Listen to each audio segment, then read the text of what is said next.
Next topic देखते हैं प्रावस्था साम्य। तो प्रावस्था नियम क्या होता है? किसी भी विसमांगी तंत्र की साम्यावस्था में स्वतंत्रता की कोटि और प्रावस्थाओं की संख्या का योग घटकों की संख्या धन 2 के बराबर होता है। ये प्रावस्था नियम का स्टेटमेंट है। अब इसका फार्मूला देखेंगे। तो प्रावस्था नियम को दिया था विलार्ड गिब्स ने। अब देखिए इसके अकॉर्डिंग किसी भी विसमांगी तंत्र की, तो प्रावस्था साम्य या प्रावस्था नियम किसके लिए लागू होता है? विसमांगी तंत्र, हेट्रोजीनस सिस्टम के लिए लागू होता है। अब वहां पर तंत्र की साम्यावस्था में स्वतंत्रता कोटि होता है एफ, और प्रावस्थाओं की संख्या का योग, प्रावस्था की संख्या होता है पी, का योग होता है वो घटकों की संख्या सी धन 2 प्लस 2 के बराबर होता है। या इसी को हम लिख सकते हैं F is equal to P को उधर ले जाएंगे तो सी माइनस पी प्लस 2। तो ये है फेज रूल, ये है आपका फेज रूल है। यहां पर एफ इज इक्वल टू स्वतंत्रता की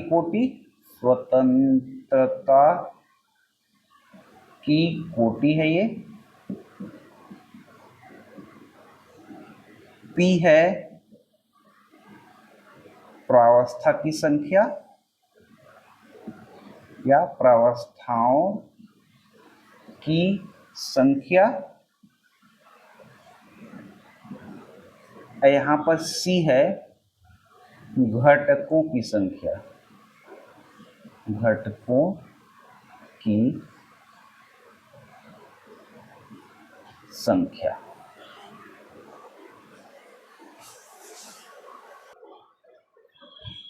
तो एक एक करके डेफिनेशन देखते हैं। तो सबसे पहले प्रावस्था। तो प्रावस्था क्या होता है? किसी भी तंत्र की समांगी भौतिक रूप से सुस्पष्ट वह भाग होता है जो तंत्र के अन्य भागों से स्पष्ट सीमक समतलों द्वारा पृथक रहता है। उदाहरण देखते हैं। एक तंत्र है जिसमें जल, बर्फ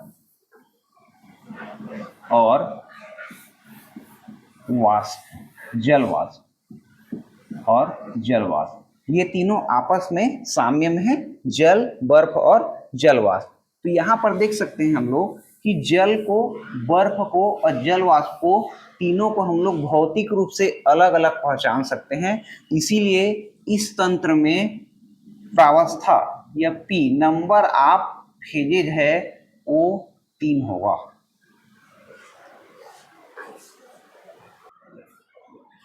नेक्स्ट है घटक। तो किसी तंत्र में स्वतंत्र चर अवयवों की वह छोटी से छोटी संख्या जो प्रत्येक प्रावस्था का संघटन प्रत्यक्ष या रासायनिक समीकरण के रूप में व्यक्त करने के लिए आवश्यक हो। जैसे घटक के उदाहरण लेते हैं एक तंत्र का, तो जल, बर्फ और जलवाष्प ये पहले भी उदाहरण लिए थे। इसमें देखिए कि टोटल 3 फेज था, पहला, दूसरा और तीसरा फेज, 3 फेज था। लेकिन घटक कितने हैं?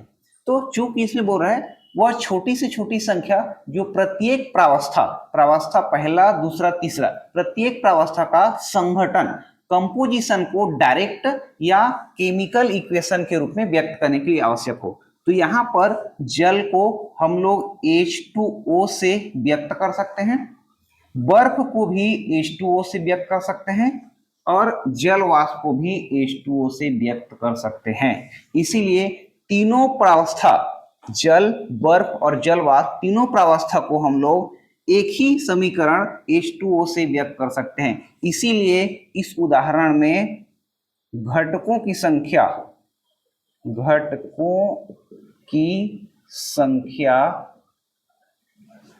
CO कितना हो जाएगा? 1 ही हो जाएगा। एक और उदाहरण लेते हैं कैल्शियम कार्बोनेट का। जब कैल्शियम कार्बोनेट को गर्म करते हैं तो ये क्या होता है? कैल्शियम ऑक्साइड बनता है और साथ में कार्बन डाइऑक्साइड गैस बनता है। तो यहाँ पर कैल्शियम कार्बोनेट सॉलिड है, ये एक ठोस है, कैल्शियम कार्बोनेट ठोस है, कैल्शियम ऑक्साइड भी ठोस है और कार्बन डाइऑक्साइड ये गैस है। इसमें अगर हम लोग देखेंगे प्रावस्था तो टोटल इसमें दो प्रावस्था है, ठोस और गैस, ठोस और गैस दो प्रावस्था है, लेकिन घटक कितने हैं? तो क्योंकि इससे बोल रहा है वह छोटी से छोटी संख्या जो प्रत्येक प्रावस्था का संघटन प्रत्यक्ष या रासायनिक समीकरण के रूप में व्यक्त करने के लिए आवश्यक हो। तो यहाँ पर इन दोनों में से किसी दो को लेकर तीनों प्रावस्था को बताया जा सकता है। जैसे कैल्शियम कार्बोनेट है तो कैल्शियम कार्बोनेट कैसे बनेगा? Is equal to calcium oxide plus CO2, इन दोनों को जोड़ने से कैल्शियम, ये वाला पहला वाला जो है कैल्शियम कार्बोनेट, ये वाला प्रावस्था से हो जाएगा। दूसरा देखते हैं कैल्शियम ऑक्साइड, तो कैल्शियम ऑक्साइड के लिए क्या कर सकते हैं? कैल्शियम कार्बोनेट में घटा देंगे CO2 को तो आ जाएगा कैल्शियम ऑक्साइड। तीसरा, मुझे अगर CO2 प्राप्त करना है तो कैल्शियम कार्बोनेट में कैल्शियम ऑक्साइड को हटा दूंगा। कुल मिला के तीनों प्रावस्थाओं को बताने के लिए किसी दो घटक का ही आवश्यकता पड़ रहा है, इसीलिए इस उदाहरण में नंबर ऑफ कंपोनेंट घटकों की संख्या 2 होगी।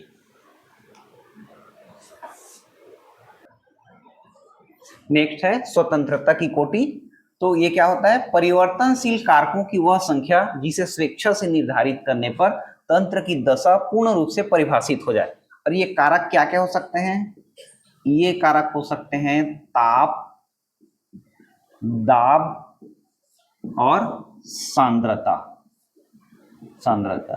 तो मुख्य रूप से तीन ही कारक होते हैं रिस्पॉन्सिबल, जिसको स्वतंत्रता की कोटि कहा जाता है। अब उदाहरण लेते हैं। उदाहरण, तो यदि किसी सिलेंडर में एक गैस है, ये एक सिलेंडर है, तो इसमें सपोज मैं ऑक्सीजन गैस रख लेता हूं। तो इसके लिए इसको परिभाषित करना है इस तंत्र को, तो यहां पर देखो PV is equal to RT formula use होगा, गैस इक्वेशन। तो यहां पर क्या होगा? प्रेशर और टेम्परेचर दो घटक होंगे, यहां पर ताप और दाब। ये दोनों घटक से जैसे ही हम लोग ये दोनों घटक को लेंगे तो वॉल्यूम ऑटोमेटिक परिभाषित हो जाएगा। तो केवल ताप और दाब से इस तंत्र को हम लोग परिभाषित कर सकते हैं, ये इस तंत्र के बारे में बता सकते हैं। तो यहाँ पर डिग्री ऑफ फ्रीडम हो जाएगा 2, क्योंकि केवल ताप और दाब का जरूरत पड़ रहा है। लेकिन एक दूसरा उदाहरण लेते हैं जिसमें कोई गैस है और दो गैस है, सपोज H2 और N2 है, हाइड्रोजन और नाइट्रोजन गैस, दो गैसों का मिश्रण है। कोई सिलेंडर है जिसमें दो गैसों का मिश्रण है। अब जब दो गैसों का मिश्रण है तो वहां पर उसका संघटन प्रतिशत भी दिखाया जाएगा। सपोज ये 40% है, ये 60% है, तो ये क्या हो गया? ये उसका सांद्रता हो गया। सांद्रता भी बताना पड़ेगा, यहाँ पर ताप भी बताना पड़ेगा और दाब भी बताना पड़ेगा, तीनों का तीनों। इसीलिए इस सिस्टम के लिए डिग्री ऑफ फ्रीडम 3 हो जाएगा। अब प्रावस्था नियम पढ़ लिए। प्रावस्था नियम, तो प्रावस्था नियम का कुछ लिमिटेशन है, जिसमें मुख्य पहला पॉइंट है कि यह नियम तंत्र की साम्यावस्था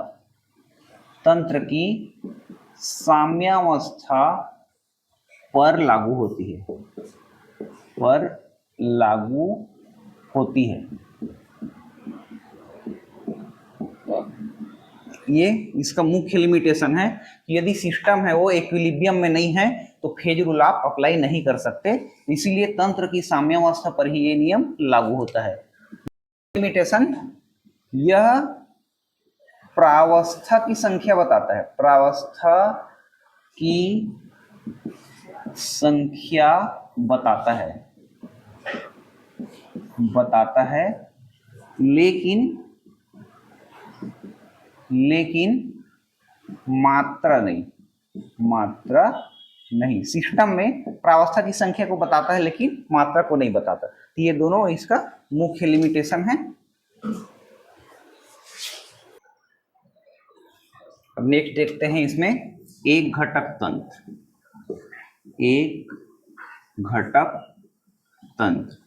तो एक घटक तंत्र में इसका एग्जाम्पल होता है जल, बर्फ और वाष्प। ये एक घटक तंत्र है। इसका सबसे पहले डायग्राम बनाएंगे। तो डायग्राम कैसे बनाएंगे इसका, जैसे हम लोग ग्राफ बनाते हैं, दो एक्सिस लेते हैं, एक्स और इधर लेते हैं वाई। यहाँ पर इस एक्सिस में रहेगा ताप रहेगा डिग्री सेल्सियस में। यहाँ पर रहेगा दाब रहेगा वायुमंडलीय दाब या एटमॉस्फेरिक प्रेशर जिसको बोलते हैं एटीएम, एटमॉस्फेरिक प्रेशर। यहाँ पर दाब रहेगा। बनाना कैसे है, यहाँ पर से जो ओरिजिन होता है ग्राफ का 0 यहाँ पर से जो 0 ओरिजिन होता है, यहीं से एक छोटा सा कर्व बनाना है। इसके बाद यहाँ पर से एक बड़ा कर्व बनाना है, फिर यहाँ पर से एक सीधा लाइन ऊपर लेना है। 3 हो गया। अब क्या करेंगे, ये जो ओरिजिन बिंदु जहां पर तीनों मिल रहा है वहां पर से एक लाइन ऐसे डॉटर लाइन नीचे लाएंगे। यहां वाले पॉइंट से भी एक डॉटर लाइन नीचे लाएंगे। उसकी जस्ट बगल से भी एक डॉटर लाइन नीचे आएगा। फिर इसको मिला देते हैं ऐसे, इसको भी मिला देंगे और ये भी ऐसे मिल जाएगा। अब यहाँ पर चूंकि यहाँ पर ये क्रॉस कर रहा है तो एक लाइन यहाँ पर भी बनेगा। टोटल इतना होगा। अब इसमें ताप और दाब को दिखाना है। तो सबसे पहले यहाँ पर जो होता है ये होता है 0 डिग्री, इसको नहीं लिखना है, ये है 0 डिग्री 0.0098 डिग्री सेल्सियस में है ये सब किस में है, डिग्री सेल्सियस में। ये 0 डिग्री सेल्सियस हो गया पहला वाला, ये 0.0098 डिग्री सेल्सियस, ये है 100 डिग्री सेल्सियस, ये है 374 डिग्री सेल्सियस। ये हो गया। अब इसी में प्रेशर को देखेंगे। ये वाला प्रेशर है 0.006 एटीएम हो गया, 0.006 एटीएम। इसके ऊपर वाला है ये लगभग 1 एटीएम रहता है और 220 एटीएम के आसपास, 220 एटीएम के आसपास। डायग्राम ऐसे ही बनाना है। इसके बाद अलग अलग पॉइंट को अलग अलग नाम देंगे। तो ये ओरिजिन तीनों जहां पे मिल रहे हैं इसको ओ बिंदु लिखेंगे, राइट साइड वाला इसको ए लिखेंगे, ये नीचे वाला बी रहेगा, ये सी रहेगा। तो ये ऐसे होगा। इसके बाद में एक और यहाँ पर इसको आगे बढ़ाते हुए एक डी भी बनाएंगे इसी लाइन को। ये सॉलिड लाइन ओ तक आ रहा है, ओ तक आने के बाद में डॉटर लाइन बढ़ेगा जिसको डी। इसके बाद क्या करना है, एक एक कर्व को, टोटल 4 कर्व है। एक कर्व हो गया ओ ए, दूसरा कर्व हो गया ओ बी, तीसरा कर्व हो गया ओ सी, चौथा हो गया ओ डी और एक होता है ओ ओरिजिन जिसको ट्रिपल पॉइंट बोलते हैं। ये पांचों चीज को आपको डिफाइन करना है इस ग्राफ से। तो सबसे पहले ग्राफ बनाना है। ग्राफ अगर सही बन गया, ये वैल्यू सही हो गया, इसके बाद में अलग अलग जो कर्व है उसको क्या करना है, डिफाइन करना है। तो सबसे पहले हम लोग ओ ए कर्व से पहले देखते हैं ओ ए वक्र। तो इसका नाम क्या है ओ ए वक्र का, इसका नाम है जल का वाष्प दाब वक्र, जल का वाष्प दाब, या इसी को बोलते हैं वाष्पीकरण वाष्पीकरण वक्र है ये, वेपोराइजेशन कर्व या वक्र हो गया। दूसरा इसी में ये किसके किसके बीच में साम्य में है, तो जल और जल वाष्प के बीच साम्य है, जल वाष्प के बीच में साम्य है। यहां पर देखेंगे ए बिंदु पर टेम्परेचर है, ताप है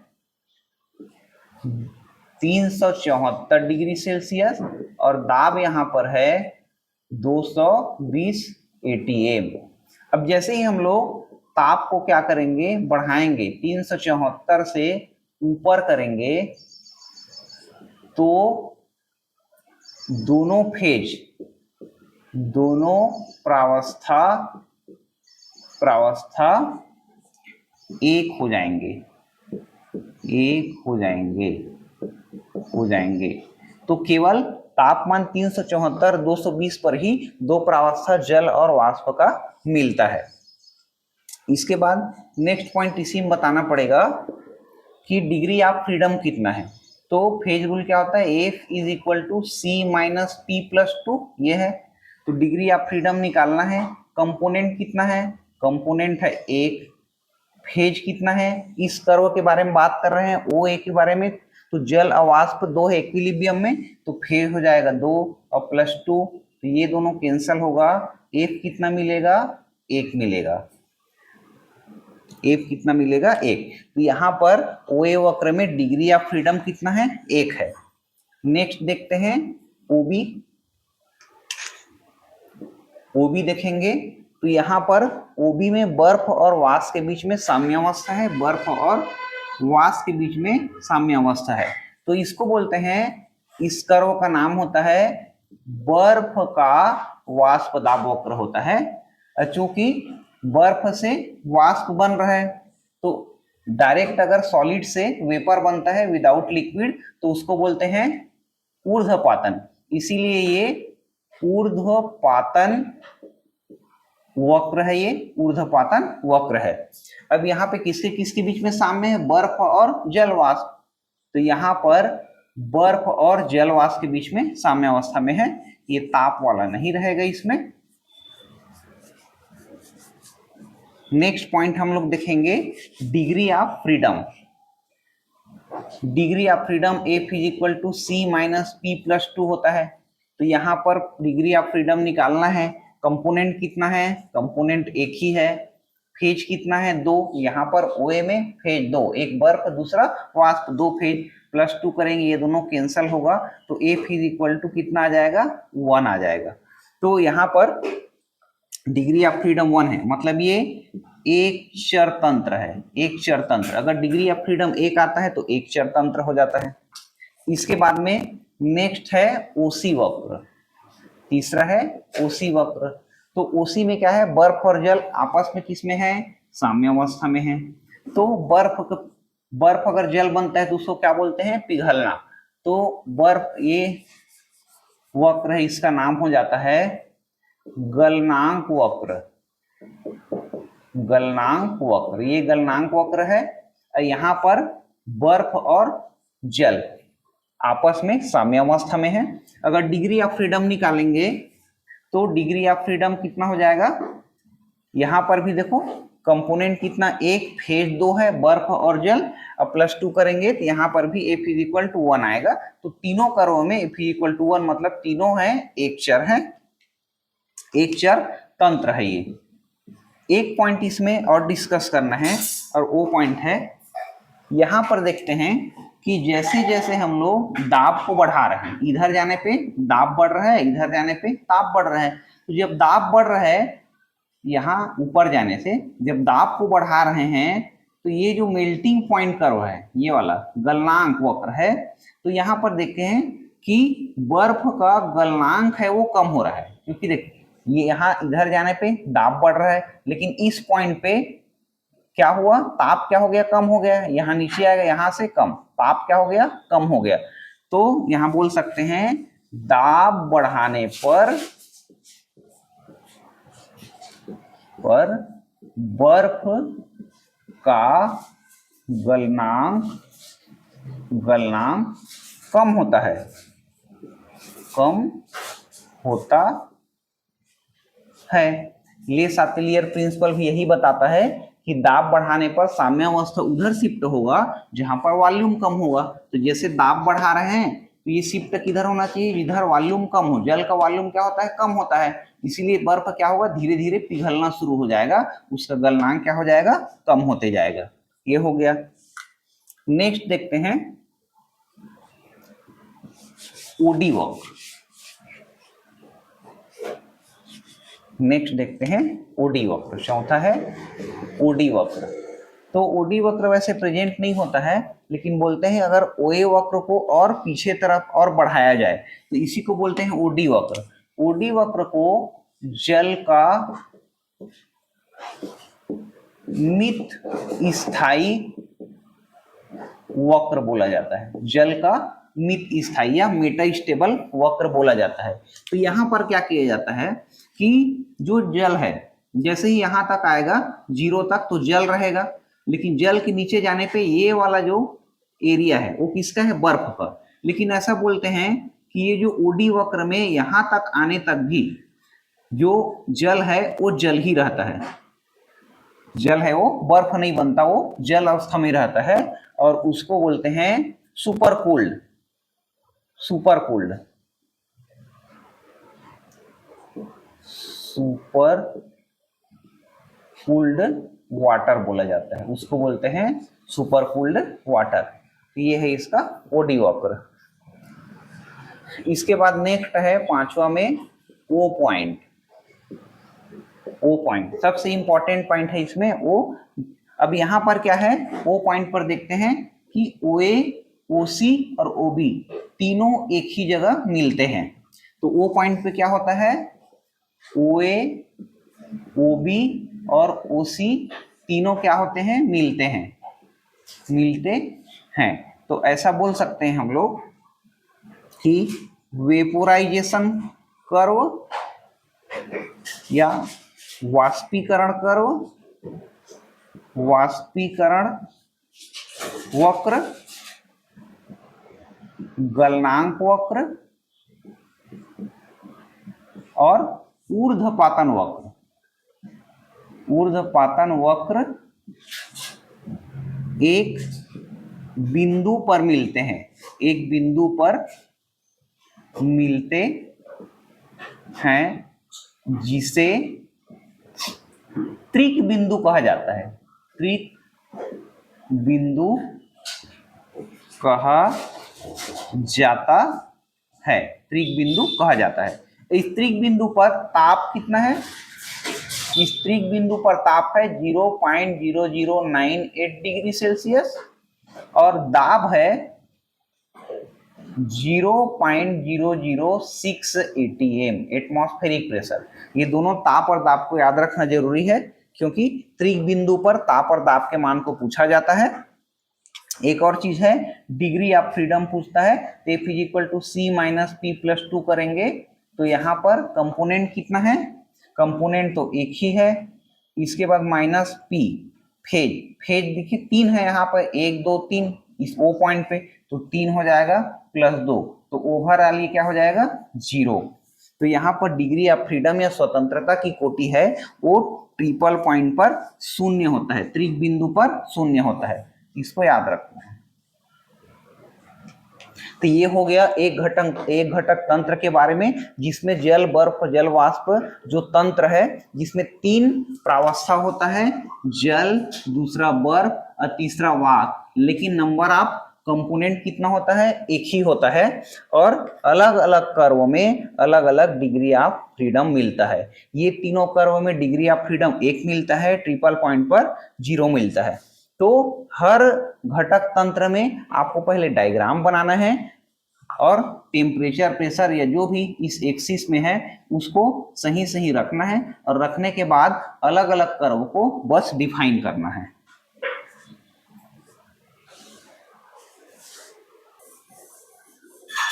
नेक्स्ट देखेंगे दो घटक तंत्र। दो घटक तंत्र, तो दो घटक तंत्र में फेज रूल लिखेंगे अगर, तो F = होता है C - P+2। तो यहाँ पर डिग्री ऑफ फ्रीडम कंपोनेंट हो जाएगा 2। अगर मिनिमम एक कोई फेज लेते हैं तो यहाँ पर डिग्री ऑफ फ्रीडम क्या हो जाता है, 3 हो जाता है। जब डिग्री ऑफ फ्रीडम 3 हो जाता है तो ताप, दाब और सांद्रता को एक ग्राफ में बना पाना थोड़ा सा कठिन कार्य है।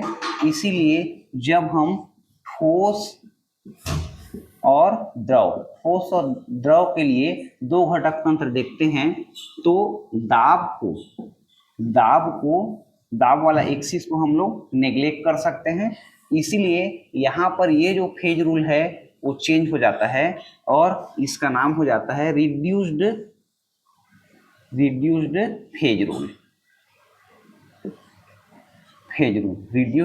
फेज रूल, जिसके अकॉर्डिंग होता है ये F is equal to C minus P plus 1, उसमें एक को घटा दिया जाता है। तो ये होता है reduced phase rule, F is equal to C minus P plus 2। ये किसके लिए लागू होता है, ये दो घटक तंत्र के लिए लागू होता है, जहां पर जनरली जो फेज होता है वो ठोस और द्रव होता है। तो दो घटक तंत्र में देखते हैं लेड सिल्वर सिस्टम। दो घटक तंत्र में देखेंगे लेड सिल्वर सिस्टम या तंत्र, लेड सिल्वर सिस्टम या तंत्र। तो यहाँ पर इसका डायग्राम बहुत ही इजी है, इसका ग्राफ बहुत ही इजी है। यहाँ पे क्या करना है, ये ऐसे बना लिए। अब इसमें क्या होता है कि ये इधर ये वाले एक्सिस में, एक्स एक्सिस में रहता है संघटन प्रतिशत रहता है, और यहाँ पर ये है आपका ताप का, और ये भी रहेगा ताप। इसके बाद एक इसमें लाइन खींचना है ऐसे, फिर यहाँ पे लगभग एक छोटा सा लाइन यहाँ पे मिलाना है, एक थोड़ा सा बड़ा लाइन यहाँ पर मिलाना है, और इसको सीधा नीचे खींच देते हैं। तो हम लोग चूंकि सिल्वर लेड पढ़ रहे हैं तो सबसे पहले इधर हमारे पास सिल्वर रहता है, चांदी, तो इसीलिए यहाँ पर 100% चांदी स्टार्ट करेंगे और लेड रहेगा हमारा 0%। इधर जाएंगे तो 100% लेड हो जाएगा और चांदी हो जाएगा 0%।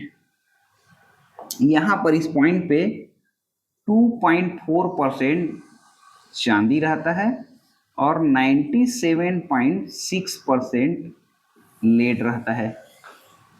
फिर ये जो टेम्परेचर है ये है 327 डिग्री सेल्सियस, ये है 303 डिग्री सेल्सियस, ये है 961 डिग्री सेल्सियस, ये टेम्परेचर है।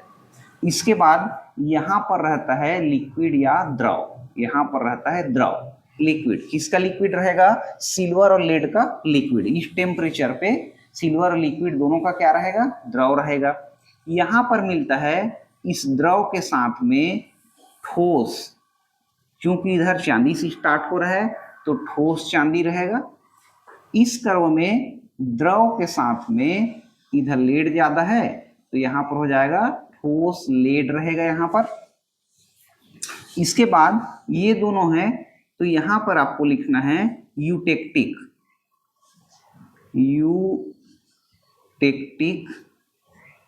प्लस ठोस चांदी हो जाएगा, और यहाँ पर यूटेक्टिक प्लस ठोस लेड हो जाएगा। ये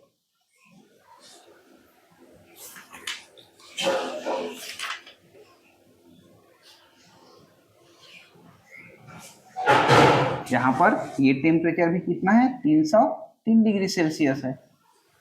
अब इसी को फिर मेंशन करेंगे, ये ओ बिंदु हो जाएगा, इसको ए ले लेते हैं, इसको बी ले लेते हैं, तो ये पॉइंट को हम लोग सी ले लेंगे। तो टोटल कितना कर्व हो रहा है, 3 कर्व है, ओ ए, ओ बी और ओ सी। ग्राफ में देखेंगे तो एक ऐसा भी ऐसे बनाया होगा, नहीं बनाएंगे तो भी चलेगा, बना देंगे तो भी कोई प्रॉब्लम नहीं है। ये कर्व है, एक एक कर्व को डिफाइन करते हैं। सबसे पहले ओए कर्व में आते हैं, ओए वक्र। तो ओए वक्र को हम लोग बोलते हैं, क्योंकि इधर चांदी है तो चांदी का हिमांक वक्र बोलते हैं। हिमांक वक्र बोलते हैं। वो ये वक्र क्या है? चांदी का हिमांक वक्र है। यहाँ पर क्या उपस्थित है इस लाइन में देखेंगे, ये वाला वक्र है। तो यहाँ पे द्रव और द्रव के साथ में ठोस सिल्वर साम्यावस्था में है। द्रव और द्रव के साथ में ठोस सिल्वर साम्यावस्था है। इस वक्र में एक चीज लिखना पड़ेगा कि जैसे जैसे देखिए यहाँ पर क्या है, 100% चांदी है। इस बिंदु पर 100% चांदी है। इसके बाद इधर जाते जाते हैं तो चांदी हमारा कम होता है और उसमें लेड का मिक्सिंग होते जाता है। तो यहाँ पर देखिए इसमें केवल ठोस चांदी है। द्रव के साथ क्या है? ठोस चांदी। मतलब जैसे जैसे हम लोग यहाँ पे देखो ये घट रहा है, हिमांक क्या हो रहा है? घट रहा है। तो यहाँ लिखेंगे जैसे जैसे लेड मिलाते जाते हैं, लेड मिलाते जाते हैं, वैसे वैसे हिमांक घटते जाता है, घटते जाता है।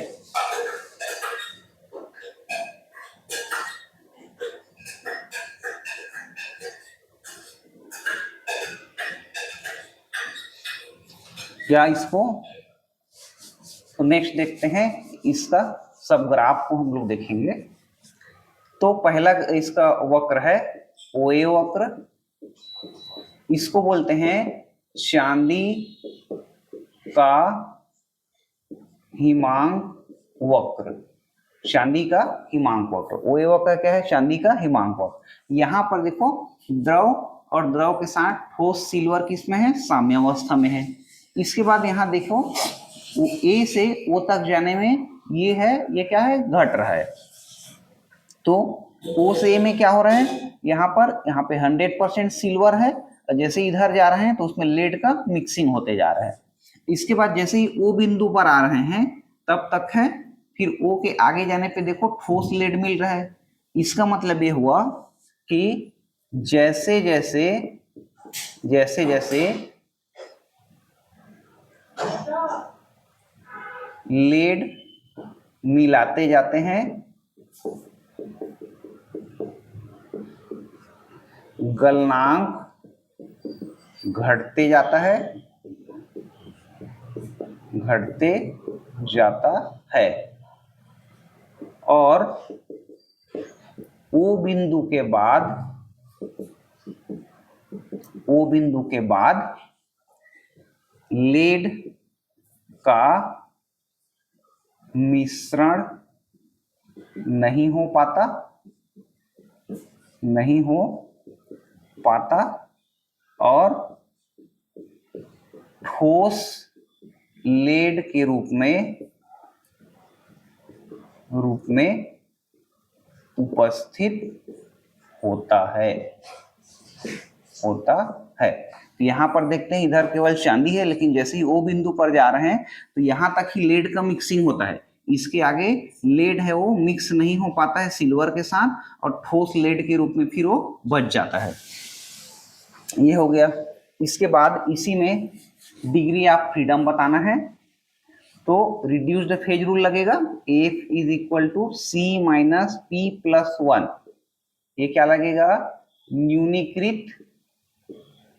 न्यूनीकृत फेज रूल, फेज या फेज नियम या प्रावस्था नियम। न्यूनीकृत प्रावस्था नियम F is equal to C minus P plus 1 वाला। तो यहाँ पर F is equal to component कितने हैं? इसमें 2 हैं, 2 कंपोनेंट पढ़ रहे हैं हम लोग। माइनस फेज कितने? वो इसमें 2 फेज हैं और प्लस 1 करेंगे तो यहाँ पर ये दोनों कैंसल होगा। ये कितना आ जाएगा? 1 आएगा। तो ये क्या है? एक चर तंत्र या एक चर कर्व है। एक चर वक्र हो जाएगा ये। कौन सा? ओए वाला। सेम हम लोग ओबी के बारे में पढ़ेंगे। ओबी के बारे में पढ़ेंगे तो OB हो जाएगा, ये चांदी की जगह में अब ये लेड का हिमांक वक्र होगा। चांदी की जगह इधर क्या है, लेड है, ये वाले में लेड है, इसीलिए क्या होगा, लेड का हिमांक वक्र होगा। यहाँ पर भी degree of freedom same to same एक ही होगा। इसके बाद यहाँ पर भी लिखेंगे कि जैसे जैसे यहाँ पर देखिए, यहाँ पर 100% लेड है, लेकिन जैसे इसमें चांदी मिला रहे हैं, इसका भी गलनांक क्या हो रहा है, कम हो रहा है। तो चांदी मिलाने पर गलनांक कम होता है और O बिंदु के बाद ठोस चांदी प्राप्त होता है। क्यों? क्योंकि यहाँ पर जैसे ही O बिंदु पर आएंगे तो लेड और सिल्वर का मिश्रण क्या हो जाएगा, बंद हो जाएगा, वो आपस में मिश्रित नहीं हो पाएगा। इसके बाद में ठोस चांदी के रूप में इधर बच जाता है। यहाँ पर भी डिग्री ऑफ फ्रीडम 1 प्राप्त होगा। इसके बाद नेक्स्ट है OC।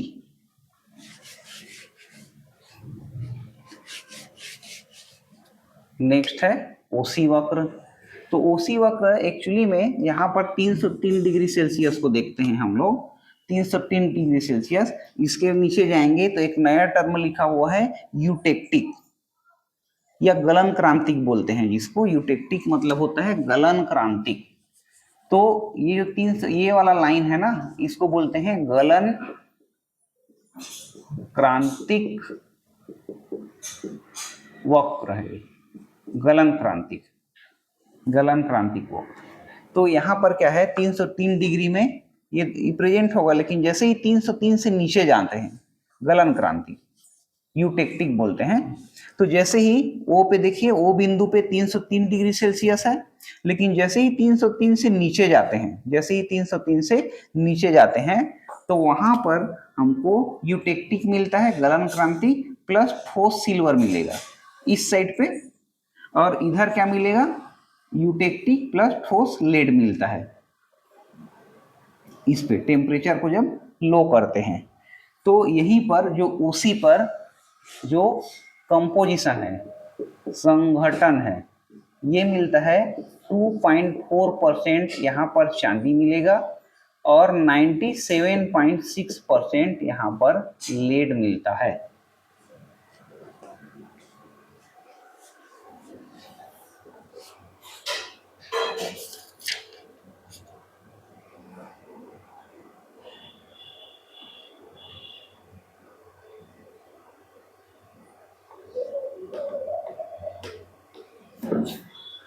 इसके बाद O बिंदु के बारे में बात करेंगे। नेक्स्ट ये तीसरा था, चौथा O बिंदु। तो O बिंदु में देखेंगे कि द्रव, ठोस और ठोस, तो 3 प्रावस्था आएगा, द्रव, ठोस सिल्वर और ठोस चांदी, 3। तो यहाँ पर इसमें रहता है 3 प्रावस्था उपस्थित होता है, 3 प्रावस्था। तो इसके लिए फेज रूल देखेंगे, F = C - P + 1 देखेंगे। तो कंपोनेंट कितना 2, फेज कितना 3 + 1 करेंगे, डिग्री ऑफ फ्रीडम कितना आता है 0। तो इसी पॉइंट पे, O पॉइंट पे डिग्री ऑफ फ्रीडम रहता है 0, शून्य चर बिंदु होता है और प्रावस्था होता है 3।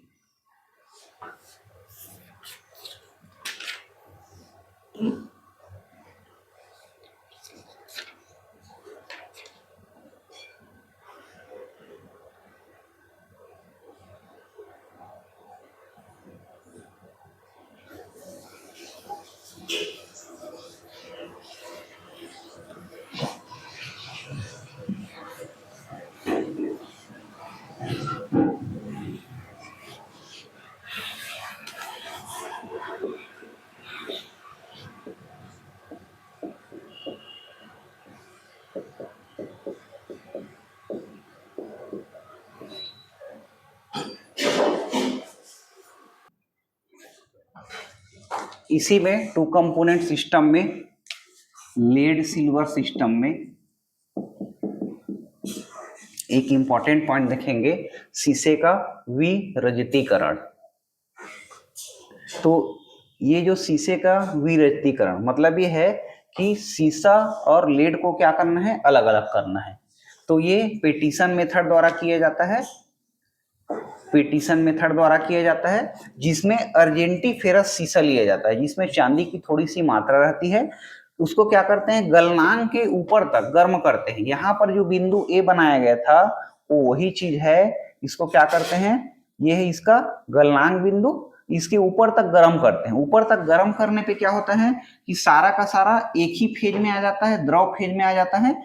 इसके बाद में क्या करते हैं, उसको ठंडा करते हैं बी बिंदु तक। तो धीरे धीरे यहाँ पे ठंडा करते जाते हैं। जैसे ही बी बिंदु पर आता है तो यहाँ पर क्या होगा, तब लेड क्या होगा, अलग यहाँ ठोस बनने लगेगा। तो ठोस बनने लगेगा तो लेड क्या होगा, अलग होने लगेगा।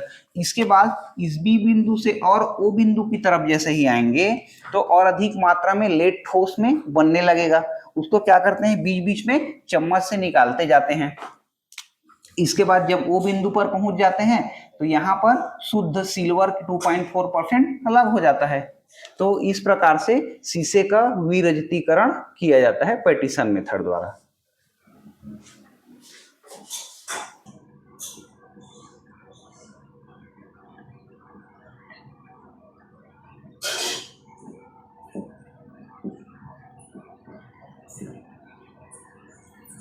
तो यूटेक्टिक मिश्रण क्या होता है देख लेते हैं। इसको गलन